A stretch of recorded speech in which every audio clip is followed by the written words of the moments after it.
Hi, I'm Max. And I'm Skylar. Recently, we decided to start watching Bob's Burgers to see what it was all about. And it didn't take us long to become completely obsessed with the show. But one of the things we love the most about the show is the brilliant end credit sequences. Which is why we created this podcast. Each week, we're going episode by episode to talk about the elaborate end credits. We're excited to have you join us right here on Bob's Credits. We'll make sure the Bob's Burgers end credits get the credit they're due. All right! Chip chipperoo, Bob's Credits listeners. Hi, friends. Hello, everyone. We hope you are doing well. It is a big day on Bob's Credits. We are going to cover a beloved episode today. But before we get our bleak on, do we have any business to take care of, Max? We don't have any business. We don't. I have a fun story that I've been hiding from you that I've never told you before. Oh, okay. Well, that's doesn't sound like business to me. Is it business related? It's Bob's Credits related. Okay. And biscuit related. Oh, my two favorite things in the world. So I'm going to preface this by I want to shout out a listener named Carla. Hello, Carla. So I was downstairs with our neighbor Millie, and we were having some coffee together, just shooting the breeze, shooting the shit sitting in the breeze is what I meant to say. And she goes, when I was at my baby shower, I met someone who listens to your podcast. So they're at Millie's baby shower in Mexico, and her and her friend are talking about what TV shows they like, and her friend is like, Bob's Burgers. I love that show. And Millie's like, you should check out the podcast Bob's Credits. And she goes, I love that podcast. And Millie goes, they're my neighbors. And then, No way. And then to top it off, How have you waited to tell me this? she goes, you know Biscuit? And Millie's like, yes, I know Biscuit. Biscuit and Millie are like soulmates. Like Yeah. he loves her. He does. He really, really does. So shout out to Carla. Hi, Carla. We are honored. We totally understand that Biscuit is your favorite because it's the same in this household, honestly. Same. He thinks it's his podcast. So anyhow, He's not here today. he's at the groomers right now. The sad we are, in Jerry Maguire, Maybe. when he says, you complete me, Yes. we are not complete without Biscuit. It is so quiet in the house without him here, even though he's a very quiet dog. Yeah. No squeaking on this podcast. No rustling for toys. So there's no reason to be distracted and not get into this very, very, like you said, huge episode. We're going to kick it off right away if you're ready, really quick. I'm ready. What are we kicking it off with? Actually, you know what? We're not going to kick it off just yet. Okay. I'm teasing. Ooh. Look, we're still learning how to do a podcast. Why, Max? We need to play a little Bob Pun or Max Pun first. We sure do. If they're not Christmas themed or holiday themed, I am going to flip my shit. They are not. I've ruined it. I'm already upset that we are recording a Christmas episode so far away from Christmas. Like, it makes me want it to be the holiday season, and now you just ruined my whole day, Max. I'm going to save it. I'm going to save myself here. A Christmas miracle? Okay. I wasn't going to get into this, but some people might be looking at this episode and being like, the Bleakening Part 1, isn't that just one episode? Uh-huh. And the answer is yes, no. Yes, no. Okay. The Bleakening originally aired as 1 hour-long episode. I'm going to sneak in with a fun fact, even though I was not supposed to research this week. Technically, the first hour-long episode, because like Wonder Wharf episode, Wharf of Wonder, they were to be continued. This was aired as an hour-long. Okay, continue. So, based on where you watch it currently on streaming, you might get it in 2 parts. You might get it as the full episode. I think on iTunes, it's a full episode. On where we watch it on Hulu, it's a part 1 and part 2. And part 1 had special end credits made for it that didn't exist in the original airing, which is why we split these 2 into 2 episodes. Yes. So next week, I will give you all Christmas-themed puns. How's about that? That's fair. I will take that. Okay. I am so interested in decisions like, well, this needs to be 2 parts on Hulu, but we'll just like put it as it originally was on iTunes. I'm sure there are so many like headachy conversations and meetings about that.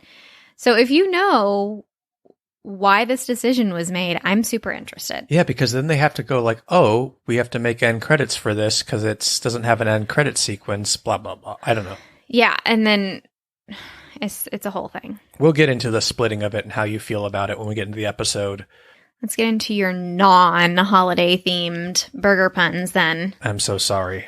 Okay, this week we are doing pest control trucks. Fun. Do you have a specific for next week? Do you what kind of which of the puns do you want Christmas themed, holiday themed? I'm gonna go classic burgers. Classic burgers? Yeah. Okay. All right. Thank you. Your first pun is Pest Side Story. So good. Bob's? Max. I knew it was you because normally they kind of play into the Terminator. Like West Side Story doesn't have like a killing aspect. They in do it. both. I've Okay. noticed I have as been I've watched. Sometimes corrected. sometimes it works for like specifically Exterminator. Sometimes Right. it's just a pest related rhyme. Yes. Your next pun is sugar and mice and everything lice. Bob's. Max. I have lost my edge. You still got edge. You just lost your touch with this game a little bit. How do But I you've get still it got edge. back? You're still badass, okay? I want you to know that. Don't let anyone ever tell you different. Okay. Your next pun is eyes on the flies. Max. Bob's. Oh my God. And your final pun is epic snail. Max. Yes, you saved yourself. You got one. Oh, she's giving me the evil eye. I'm trying to figure out how I can blame this on you. You can just blame it on me. No, I'll take the never. blame. I take responsibility for my mediocrity. Now, I'm going to put you on the spot and say if this week's Skylar Sides is not holiday themed, I'm going to be very upset. It's not holiday themed, What? but it How dare you? but it is. How dare you? You're giving me Dennis Reynolds from Always Sunny vibes. yes. 2 wars? Well, actually, there are 2 wars right now. 2 war. It is not holiday themed, but it is Molyneux sister themed, which is in and of itself a true present. The Molyneux sister birthday should be a national holiday, so there. What's their sign? Do you know their sign? I'm even talking know- about them as if they're twins. I don't even know my sign. Yes, you do. I know my sign. I don't know your sign. I've told you. Virgo. You think I'm a Virgo? Scorpio. No. What else is there? Don't worry about John it. Ralphio. Don't worry about it. I'll give you a whole lecture on our drive up to Santa Barbara. I'll explain my sun sign, my moon sign, my star rising, my. We should just listen to a podcast. Okay. Are you ready for Skylar Sides? The fun facts before the fun facts. Dish it, girl. You know I love the Molyneux sisters. I love their episodes. So when an interviewer asked them who their favorite side character is to write for, my eyes were glued to the screen. Would you like to know their answer? Your eyes were glued to the screen? I was watching a video. Oh. But that's where I read articles too. Yeah. I guess Do you think I had like the New my York eyes- Times printed out in front of me? And actually like glued to your eyeballs? Yeah. Oh my God, Mag. What is wrong with us? I don't know. Okay. This is what happens when Biscuit isn't here. I know. He grounds us. Yeah. Okay. So Wendy said that they have an extreme soft spot for, do you want to guess? Jen. No, they did not mention Jen. I'm so surprised. Wendy does the voice for Jen, but I don't think they write Jen in as much. Like, I don't think we'd have to look at like the episodes and who writes the episodes that Jen's in. Yeah. But you want to take another guess? One more? Gail. Yes. They have a very soft spot for Gail. Her first appearance in season 1, the episode Art Crawl, they wrote that episode. And so her words, they are always writing her into everything. So if you are a Gail fan, the Molyneux sisters are your girls. Someone on Twitter said that Lizzie is very Linda-like and Wendy is very Gail-like, and Wendy confirmed that that is absolutely true. And that writing Gail kind of brings out all her like fears, and she didn't say this, but your shit, I love it. The deep down stuff. I was going to say who's the Gail in their life, but now we know the answer. Now we know the answer. I think we all have some Aunt Gail in us. Oh, yeah. Like your toe spacers, I'm going... Whoa. Toe spacers are a completely normal thing for someone to wear on a regular basis. So your toe spacers are definitely filed under the Gail category. Okay. For sure. Yeah. Bob would try toe spacers out for a little while. For one day. Yeah. Yeah, and then he'd be like, this is too painful. The other person that they love to write for is Nat. Yep. A kindred spirit for Louise, they said. They love that she has this female relationship with an adult because it tracks. Louise basically is a little adult.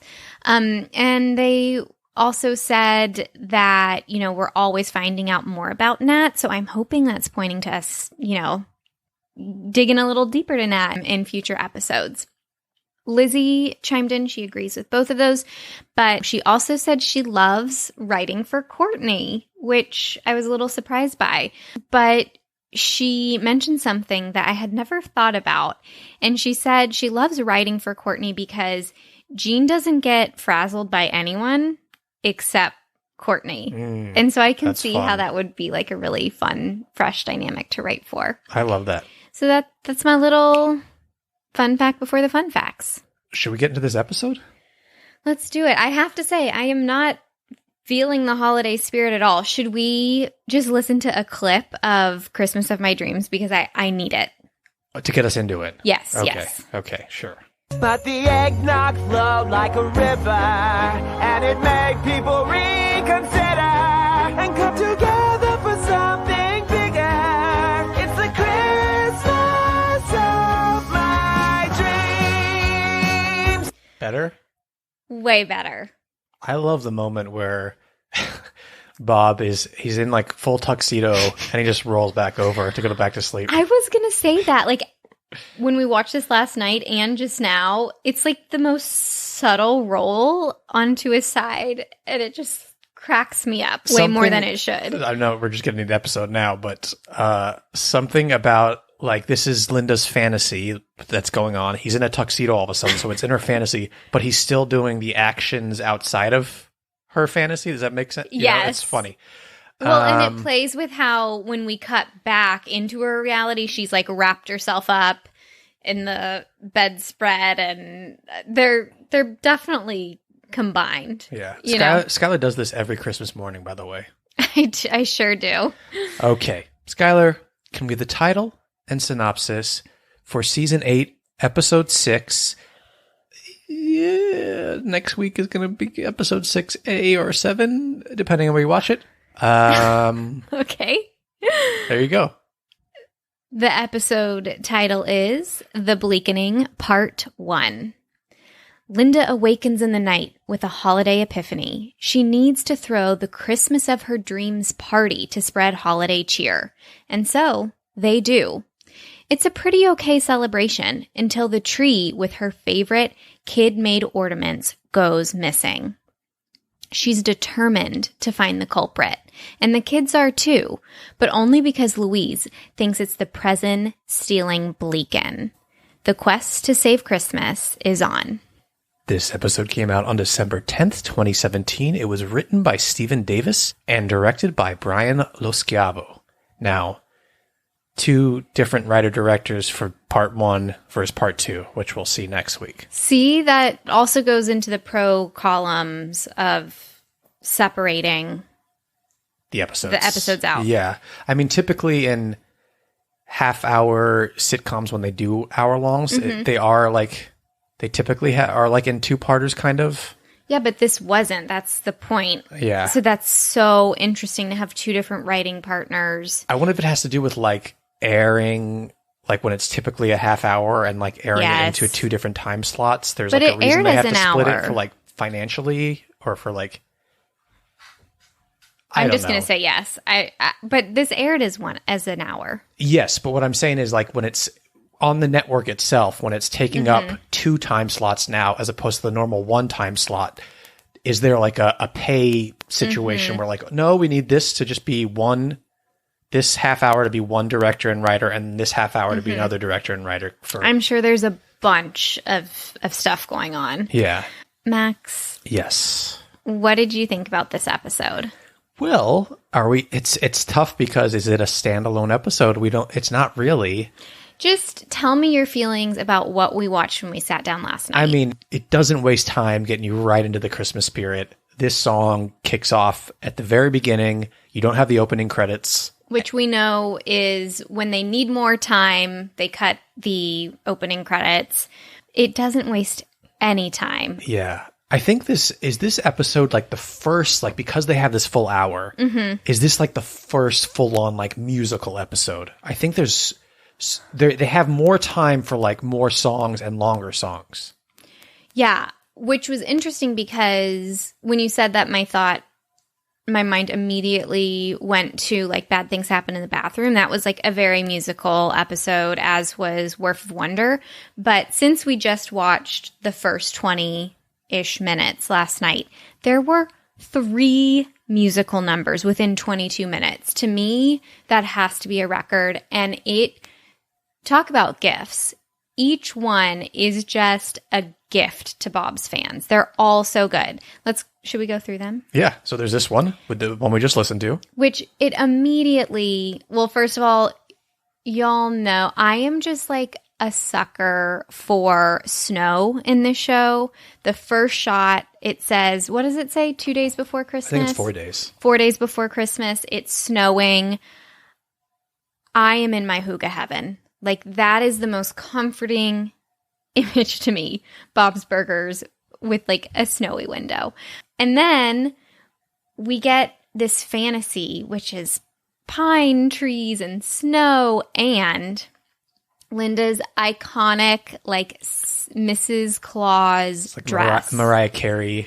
All I Want for Christmas Is You dress. When does she post her annual post, Mariah Carey? Is it November 1st or December 1st? I think it's November 1st. I think it's right after Halloween. Like, she goes like, give me that money. She's like shooting it because she always shoots something like really elaborate. So yeah. I think she's like shooting it in October or something.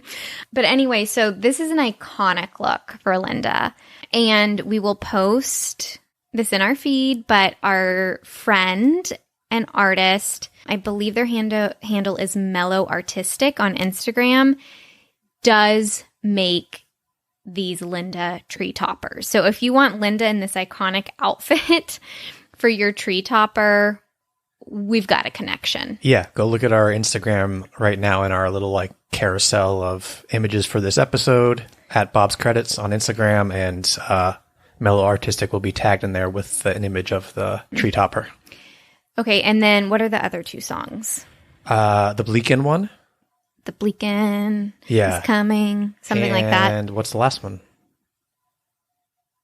Oh, the art song, which is probably the Stepchild. Yeah, and then, I mean, you could kind of include a little, like, we get like a little musical interlude of, you know, Hark, Hear the... What's the name of that song? Is that called Hark, Hear the Bells? No. Carol of the Bells. The Home Alone song. Oh, Oh, I loved that. You know what? And it almost borrows from Home Alone because isn't that in Home Alone? Isn't it a montage to that when he's like setting up the traps in the house and the kids are getting ready to go on there? It's a very loved ominous that holiday song. The Bleakening is ominous. Sure. Should we get into the Bleakening and who it's inspired by? Krampus? Krampus. Was that one of your fun facts? No, for this week? No. Let's chat about Krampus a little bit. If you don't know, the Bleakening definitely parallels this European Christmas monster. Yeah, it's like the opposite of Santa. They kind of call it, and I think Teddy says in a certain thing, he's like, it's got different names and all different. Oh, he does. Yeah, we'll post some Krampus pictures in our thing. We will with the Bleakening because Krampus can be pretty scary. Highly scary, and I didn't really know about Krampus until we like a very niche genre, which is holiday horror films. And I swear we've watched like 3 Christmas horror films about Krampus, and they're all pretty creepy and good. There's But one called Krampus specifically. there is. I think we liked it. I can't remember, It was but fine. I knew about this figure because French in high school. I had a wild French teacher. I've told you all kinds of stories about her, but we learned about France's, I guess you could say their Krampus. It's not really Krampus, but he's called Père Fouettard or something like that. So in ballet, if you grew up dancing, fouettes are like the very flashy trick, and it means to whip. So their scary Christmas figure is like the whipping father. And he has a basket on his back, and he just hangs out with Santa. And on his basket, he has these like sticks that he carries around to beat children if they're bad. Like, how horrifying is that? Look, you better be good if you don't want to deal with that. So the Bleakening is a little nicer than some cultures. Yeah, the Bleakening is more Grinch than anything. Just Yes, he steals just stealing presents. Christmas. Is not doing anything. Yeah, go look at our Instagram right now. We'll have some very I'll put the scariest Krampus imagery I can find. Anything else about the Bleakening? Not specifically about the Bleakening, but I do love some holiday lore in storytelling, and I love how Louise takes it so seriously. I agree, and she always wrangles the kids, gets the kids on board. She's a good leader. Oh, Louise gets the other kids on board. Yeah. When they're sitting at the table and Tina is like, we'll be sleeping in our bed all night. Yeah. It was so funny. Yeah. I read an AV Club review about this episode, and they made a very interesting point because we don't often think about how Louise and Linda parallel each other because they've definitely had their moments of clashing. Louise seems a little bit more like a daddy's girl, but they mention that there is a major parallel between this mother-daughter in this episode. So Linda is just hell-bent on finding these decorations to the point where she pretty much forgets to shop for the kids and is driving Bob a little crazy. And Louise is hell-bent on finding the culprit too for her own selfish reasons. She wants to find the Bleakening. So there's a nice mother-daughter parallel there. Do you have any favorite things about this episode before we get into some fun facts? I just like how much Bob has embraced the musicals, like the musical numbers. Oh, Bob's writing staff, etc. Yes. It's given the opportunity, in a longer length, in the movie, obviously, they really show their love for it. They nail it. It's so fun and just makes you feel good. It does. And I love the two, the differences between Linda's song and the kids' song. Yes. I love that the kids is so serious and yes. a rock opera. They're so good at playing into musical genres too. Yeah. Whenever they need to. It's very their Bleakin song and like in the snow and their outfits is very Tenacious D, Wonder Boy. If you ever see, I have no idea what words you are saying right now. Tenacious D is Jack Black's band. And Wonder Boy is Wonder Boy. The video is very much like they're going on this quest in the snow and they're in like medieval outfits. I'll put a side by side of Wonder Boy and the how Bleakin. fun. I do kind of gives me a little Game of Thronesy stuff, and we have a Game of Thrones parody episode in this series, but I love a quest for these kids. I love them trekking through the snow and climbing mountains. I love that, but rewind back to reality. Can we talk about the Christmas party? I heard a little Eminem there. Back to reality. Can we what? Can we talk about Linda's Christmas party? Yes. And would I do something like this? Yes, 100%. And would I be so upset that it was so lame? Yes. Yeah. Let's talk about her Christmas party because we get some guest voices. And all the people we kind of meet at the Christmas party is going to really pay off next episode. Yeah, it's setting up all of the whodunit characters. Yes. We get Dalton is back. So John Early, who does the voice of Dalton. I am obsessed with him. Yeah. This is the first time we see Dalton in the actual animation style, because Dalton was introduced in Brunt Squatch at the beginning of the season and never got the actual animation. Yeah. So this is the first time we see him as Bob's Burgers animation, official animation. That just blew my mind. I know that's so silly, but he's such a great character and his voice just stands out that I didn't even notice. I was like, yeah, I've seen him a million times before. That's really interesting. Yeah, right? Mm-hmm. You don't even realize. And do you have any guesses who does the voice of Art the artist, the nude posing artist? If you had asked me when we were watching it, I might have had a guess, but I don't right now. He is in the Star Wars movies. Adam Driver. Whoa. Okay, there you go. Wow, what a nerd. What a Starbucks nerd. Starbucks. I'm a Starbucks nerd. What a Star Wars nerd you are. No, I was trying to do my own Bleakening research, and his name popped up when I was researching, and then you said Star Wars, so I was Thank you for taking the time to sit down with me here. I know you really wanted to go to Galaxy's Edge over at Disneyland today, and it was very nice of you to take the time to record, talk about Bob's. This guy was always talking to me about Star Wars. Adam Driver this, Adam Driver that. Yeah, Adam Driver is the voice of Art, so he has a little singing moment. A huge singing moment, a whole number. Yeah, and we've seen him sing in that, what was that movie he did recently where he sang at the very end of it? The Divorce? Yeah. Was that what Marriage? It's called? Marriage? Story of a Marriage? Story of a Divorce? Story of a Divorce and something. Marriage and overacting and overblown. Yes, that scene memes. with him and Scarlett Johansson yelling at each other. That's just a meme now. Yeah, he sang in that at the end too. Anyway. That was weird, right? That ending?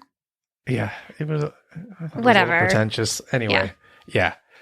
Those are the guest voices I have. We get Marshmallow. This is the last time Marshmallow will be voiced by David Herman. Oh, wow. Which is crazy when you think about it, because this was season 8. Feels a long time ago. So that means we don't really have a Marshmallow appearance yet, because I don't think the voice actor has been replaced officially. Right. And I think in the Facebook fan groups I'm a part of, I do see a lot of like, I miss Marshmallow. And it's true. It's been a long time. There's an absence there for sure. But if this is how we have to say goodbye to her before a break, this next episode coming up, perfection. Totally. We're going to get into all things Marshmallow next episode. Yes. A couple fun facts for you. Please. The Bleakening are the first episodes where Simon Chong is credited as a storyboard artist. If you know the name Simon Chong from listening to this podcast, or you just know it from popping up on your TV, or you follow Simon Chong anywhere on social media, Simon Chong was the artist who created his own like Ode to Bob's Burgers and Archer YouTube video that caught Lauren Bouchard's attention, and Lauren Bouchard offered him a job, and he's been on the show ever since. He's now like supervising director But this was his first official episode as storyboard artist on Bob's Burgers. It's such an exciting, fun story. It almost reminds me, like, I love that just crazy things can happen in life. It reminds me of the show Jury Duty, which you guys should watch. Yeah. You guys really should watch it. It's so good. But this guy just thought he was going to jury duty, and now he's like Instagram famous. Yeah. It's wild. I love happens. it. You have to keep room in your heart for some exciting, fun things that you could never imagine happening. Yes, always. I was lecturing to myself because I don't do that. You're going to play this back on repeat when it goes live?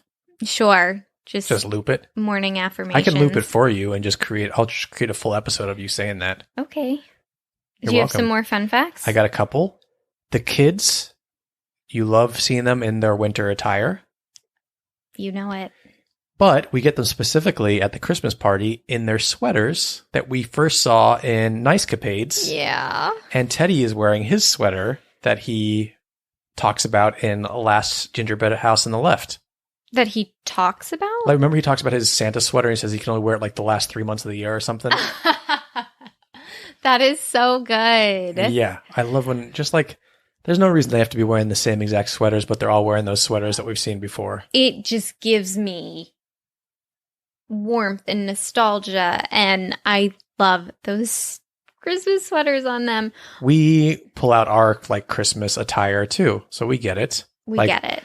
We have our Belcher family Christmas sweatshirts that we sell on our shop. They're not available right now. They're seasonal. Well, you know what? Maybe we should, for this episode, put them back up for oh my gosh. 2 weeks. Like a Christmas in July situation. Oh, yeah. But okay. it's not We're gonna July. Do that. Get over to bobscredits.com/shop, and we will put the Belcher family Christmas sweatshirts. Slash stuff. sale. Let's add a sale. Yeah, okay. Go look for it. It's up there now. It's going to be at the top of the page.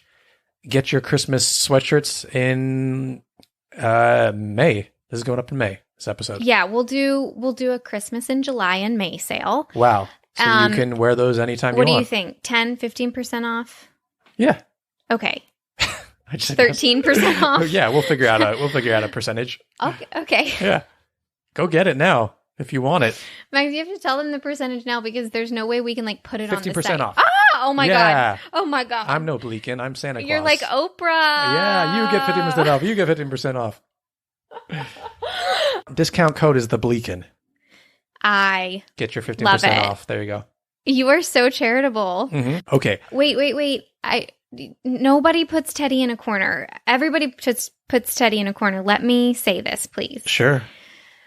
I just want to mention that Teddy is not, well, he's in this episode a lot. He is very into the Santa sliders. I feel like I should make some Santa sliders on YouTube. Very into the Santa sliders, but we get just the hint of the bee story in this episode, or it might be the runner. He is taping up his Santa and he's like, no one is stealing my Christmas decorations this year. So we get just a little taste in this episode. Yep. The last fun fact I want to point out is Skylar and I have posted about this on TikTok. We've posted about this on Instagram. Go follow us, Bob's Credits on all of those. But we're going to repost it because it's such a good fun fact. But also I want to post it in our carousel.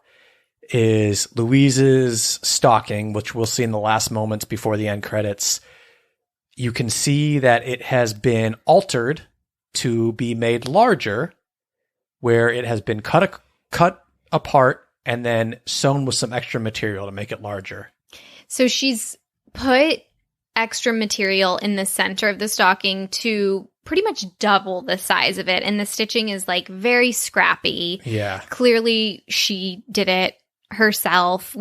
Or she asked Tina to do it, or she asked Jean to do it, or she asked Bob to do it. Yeah. I think Linda would be a little bit better at the she's a sewing queen. Yeah.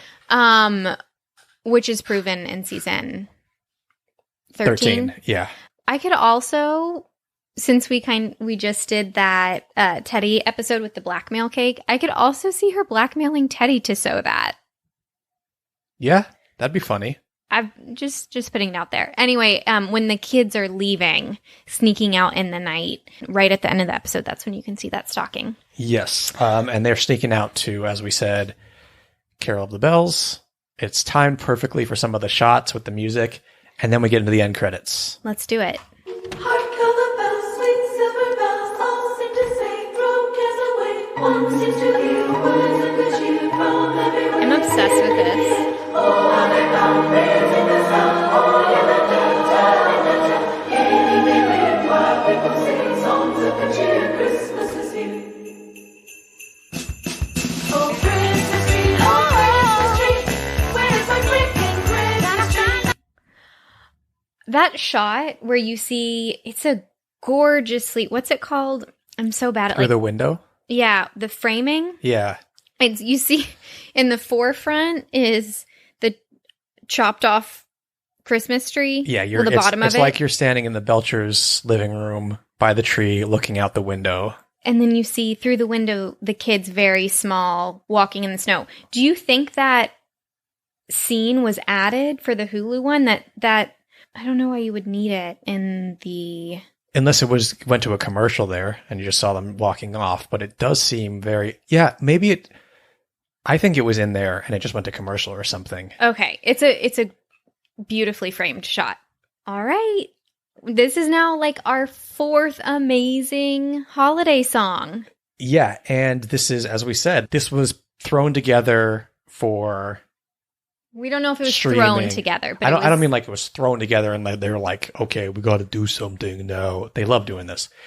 And we get this, obviously, this version of Oh Christmas Tree with what's going on the screen. We saw Linda doing her like gagging, which I found so hilarious in the episode when she finds out that her beloved ornaments were stolen. She does this like cry gag thing, which is amazing.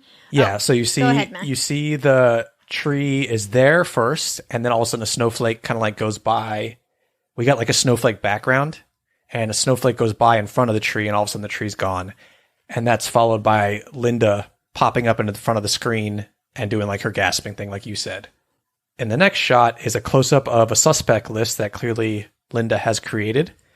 And it says Art, Marshmallow, Charlotte, Dalton, Janine, and is that Jimmy at the bottom? Yeah, I think so. Can I tell you something really weird? What? I really like cartoon erasing. Like, I don't know why it's so satisfying to me. Linda, like, wrote a suspect and then had to erase them. And I just like it so much. Interesting. Okay, let's move on. Now, let me ask you, we're going to see her crossing off some of these people, and this is a Succession joke. Is she crossing them off or underlining them? Where are my Succession people at? You know what I'm talking about. This is why I love you. I fall more in love with you every day. You are so funny. Oh, thank you. Okay. Did anyone else just like gag like Linda?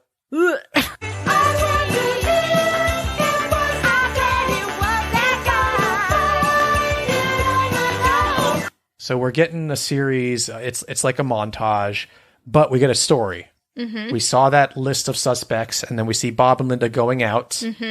She puts her coat on. Yeah, and a close-up of Art.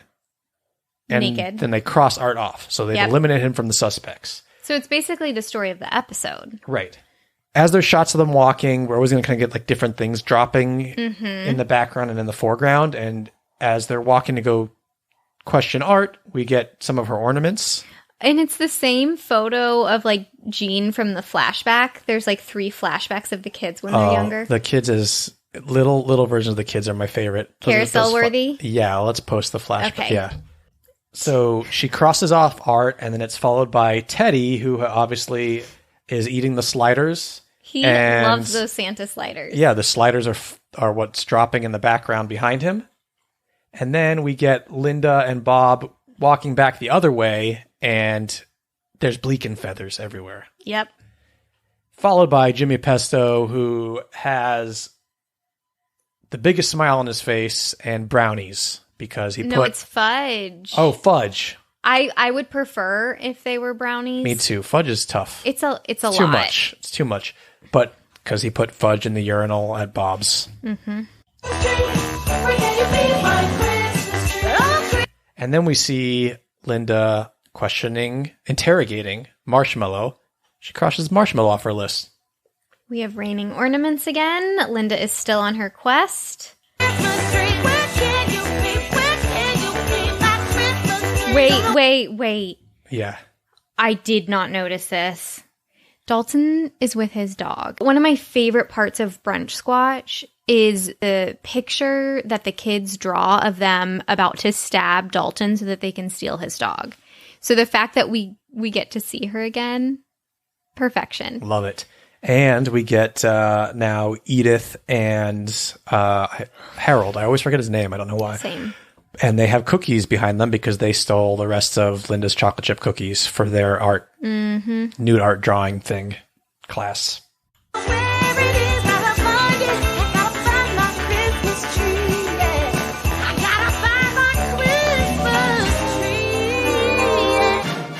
So we get Linda then interrogating Mike. Well, not interrogating, just going through his mailbag.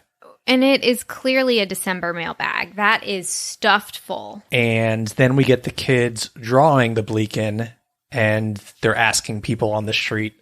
Like a missing poster. Have you seen the Bleaken? As we go I out. absolutely love this cover. It's great. Do you want to hear the lyrics? Yeah. Oh, Christmas tree, where is my freaking Christmas tree? Gotta find my Christmas tree. I wonder if it was that guy. It wasn't that guy. I gotta find it or I might die. Oh, Christmas tree, where can you be my Christmas tree? Oh, I actually didn't know that they had changed the lyrics to fit the plot. Yeah, and one other thing is just at the end it says, I don't know where it is, but I'll find it. Gotta find my Christmas tree. Foreshadowing. Yeah, and that leads you into the next episode. Should we just jump into scoring them? Yeah, because I'm exhausted. You're and hungry? Yeah, okay. We score on a scale of 1 to 10 H's at the end of Tina's Skylar? I was going to score this pretty low until we went through that. Uh-huh. And there was some musical details, some other details. I like that it parallels the plot. I'm going to give it an 8.5. No, sorry, 8. 8. Okay. I'm going to give it an 8 as well. I 100% agree with you. We can't get out of this rut. No, we need something. Maybe next week. We'll have to see. Maybe next week. Next week is going to be good, but 8 is great. I suddenly turned into a Sesame Street character. But 8 is a really good score. It's just like it gives you all the feels, good music. It's Holiday a good way to end the cheer. episode. I love seeing all the characters, but nothing absolutely spectacular. I love the version of the song. Yeah, that's it. Those are the end credits to the Bleakening Part 1. Thank you, everyone, for listening. Go follow us on Instagram for that carousel. We're posting a lot of stuff for this episode and next week's episode. Yep. Bob's Credits or anywhere else you do your social media. And our Christmas in July and May sale is live. Yep, at bobscredits.com/shop. Use discount code TheBleaken for 15% off those specific items. Yeah. And anything else you want to say before we get out of here? Big yawn. Big yawn's a good way to get us out of Stay here. jolly. Stay jolly works for me. Okay. My stomach just growled.